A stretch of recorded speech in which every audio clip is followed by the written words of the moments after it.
একদিন বিশ্বনবী বললেন, বান্দার কোনো হক আল্লাহ কোনোদিন ছেড়ে দেয় না। আল্লাহর হক আল্লাহ মাফ করে, বান্দার হকের মাফ নাই। যদিও আমি নবী, আমার উপর যদি কোনো হক থাকে বলো, আমি দিয়ে দেব। কোন সাহাবী দাঁড়ায় না। এক সাহাবী দাঁড়িয়ে বললেন, নবী, যুদ্ধের ময়দানে চাবুক চালানোর সময়, লাঠি চালানোর সময় এক কাফেরকে মারতে যে আপনার লাঠির বাড়ি আমার পিঠের মধ্যে পড়েছে। আপনি যেহেতু এই কিসাসটা আদায় করতে চান, আপনার পিঠে আমি লাঠির বাড়ি মেরে এটারে শোধবোধ করে দিতে চাই। সাইয়েদনা ওমরে ফারুক হাতের জামা এরকম পড়তে শুরু করছে, আয় এদিকে আয়, তোরে শোধবোধ করাই। বিশ্বনবী বললেন, ওমর রাখো, এটা বান্দার হক, মিটাতে দাও। বিশ্বনবী বললেন, আসো, তুমি এসে আমার পিঠে লাঠি দিয়ে চাবুক দিয়ে বাড়ি মারো। সাহাবী বলে, ও নবী, তখন দুর্ভিক্ষের সময়ের যুদ্ধ ছিল, আমাদের গায়ে জামা ছিল না।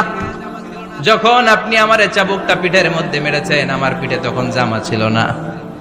আপনি যদি যথা নিয়মে কিসাসটা আদায় করতে চান, আপনার জামাটা খুলেন, খালি পিঠের মধ্যে বাড়িটা মারিস। এবার আর ওমরে ফারুককে ধরে কে?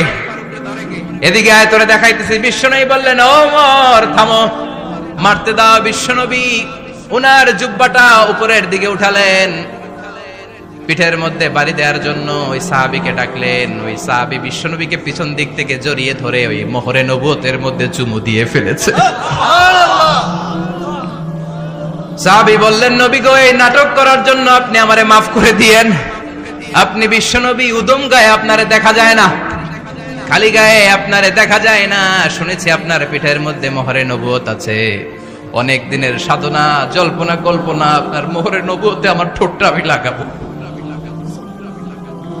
আপনার মোহরে নবুয়তের মধ্যে আমার ঠোঁটটা লাগিয়ে আমার ঠোঁটটারে আমি জাহান্নাম থেকে পরিত্রাণ করাবো। এজন্য প্ল্যান প্রোগ্রাম করে এতক্ষণ আপনার জামাটা খুলতে বলেছি। আপনার উপরে আমার কোনো হক নাই। আমার আব্বা মা, আমার সম্পদ, আমার জীবন আপনার জন্য কোরবান গো নবী। বিশ্বনবীর পিঠে বাম দিকে খাতামুন নবুওয়া ছিল, মাহরে নবুওয়া। কোন বর্ণনা এসেছে উনি এই মাহরে নবুওয়া দিয়ে পিছন দিকে দেখতেন। বিশ্বনবী যখন নামাজ পড়তেন উনি বলতেন, ইস্তাকিমু ওয়া'তাদিলু ইয়ারহামুকুমুল্লাহ, কাতার সোজা করো, ফাঁকা জায়গা বন্ধ করে দাও, কারণ আমি সামনে যেমনি দেখি পেছনেও তেমনি দেখি।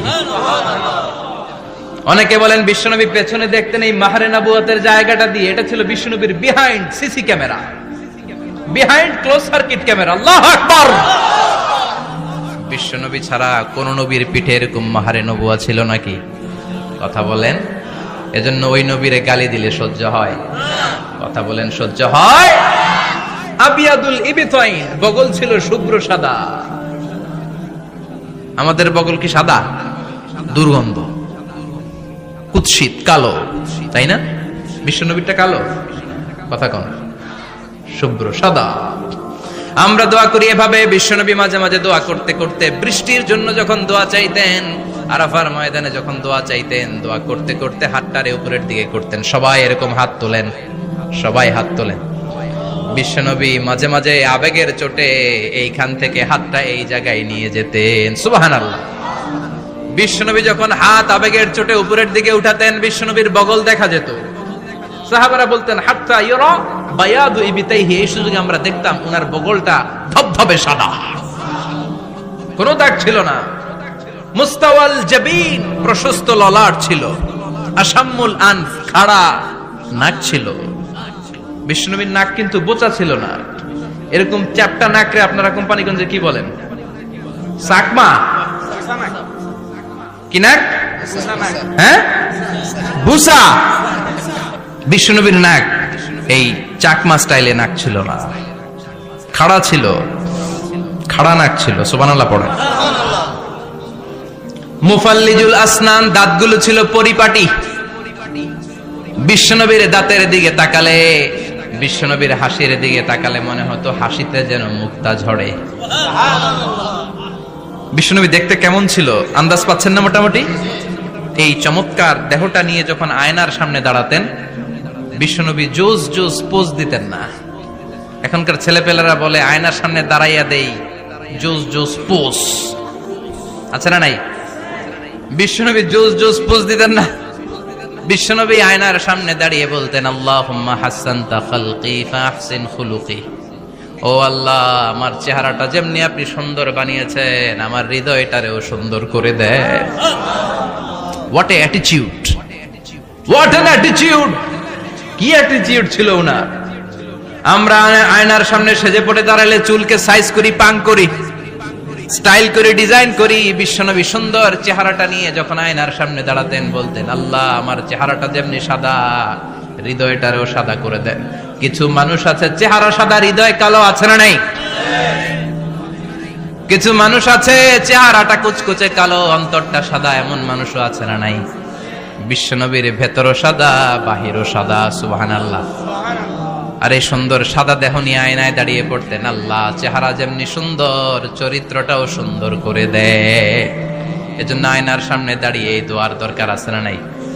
পড়তে রাজি আছেন? মনে থাকবে না মাহফিল শেষ ভুলে যাবেন? মনে থাকবে?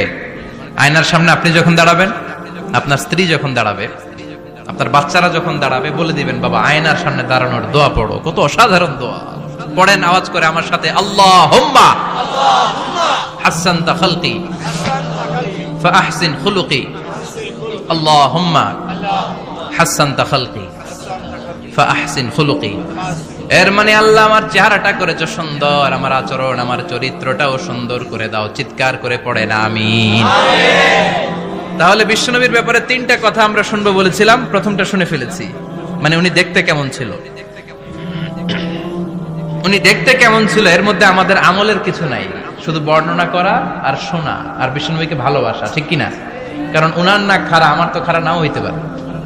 উনি সুন্দর, আমি তো শ্যামলা হইতে পারি, কারণ এটা আল্লাহর দেয়া পরীক্ষা, ঠিক কিনা? দ্বিতীয় পয়েন্ট থেকে আমাদের আমল শুরু। দ্বিতীয় পয়েন্ট ছিল বিশ্বনবীর আচরণগত বৈশিষ্ট্য। আমার নবীর বিহেভিয়ার কেমন ছিল, কন্ডাক্ট সিস্টেম কেমন ছিল, ম্যানার কেমন ছিল, মানুষের সাথে কমিউনিকেশনটা কেমন ছিল, ব্যবহারিক জীবনটা কেমন ছিল, এগুলো আমল করার দরকার আছে না নাই? কষ্ট হচ্ছে? কষ্ট হচ্ছে? মনোযোগ আছে তো? মনোযোগ আছে না গেছে? আমরা এবার শুনবো বিশ্বনবীর আচরণ কেমন ছিল। বিশ্বনবী যখন রাস্তা দিয়ে হাঁটতেন, ইয়ামশি